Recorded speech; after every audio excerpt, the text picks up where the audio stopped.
প্রসেনজিৎ সরকারের মর্মান্তিক মৃত্যু কোনোভাবেই যেন মেনে নিতে পারছে না ধর্মনগরবাসী। এই মুহূর্তে তাদের মৌন মিছিল এবং সঙ্গে গ্রামবাসীরা শ্রদ্ধাঞ্জলি তাকে জানিয়েছে। ধর্মনগর মহকুমায় কামেশ্বর গ্রামের বাসিন্দা প্রসেনজিৎ সরকারের অকাল ও রহস্যজনক মৃত্যুকে কেন্দ্র করে শোক ও ক্ষোভে ফেটে পড়েছে গোটা এলাকার মানুষজন।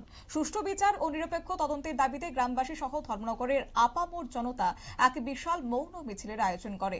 মোবাইলের ফ্ল্যাশ লাইট জ্বালিয়ে শতাধিক মানুষ এই শান্তিপূর্ণ মিছিলে অংশগ্রহণ করেছেন। কামেশ্বর গ্রামের ছেলে প্রসেনজিৎ তার কুরিয়ার সংস্থার ডেলিভারির কাজ করত।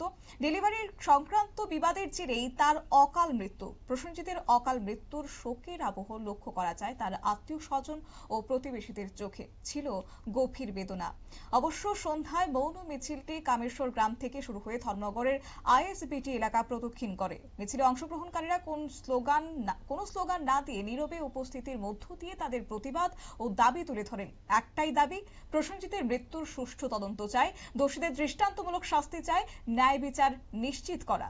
প্রসেনজিতের মৃত্যুর প্রকৃত সত্য যেন সামনে আসে, এটাই ছিল তাদের একমাত্র দাবি। মৌন মিছিলে পূর্বের কামেশ্বর বাজারে জনসমাগম স্থলে শ্রদ্ধাঞ্জলি সভার আয়োজন করা হয়।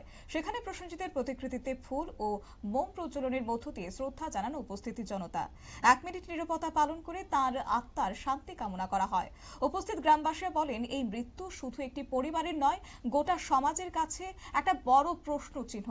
দ্রুত, স্বচ্ছ এবং নিরপেক্ষ তদন্তের মাধ্যমে প্রকৃত দোষীদের চিহ্নিত করে শাস্তির ব্যবস্থা করতে হবে।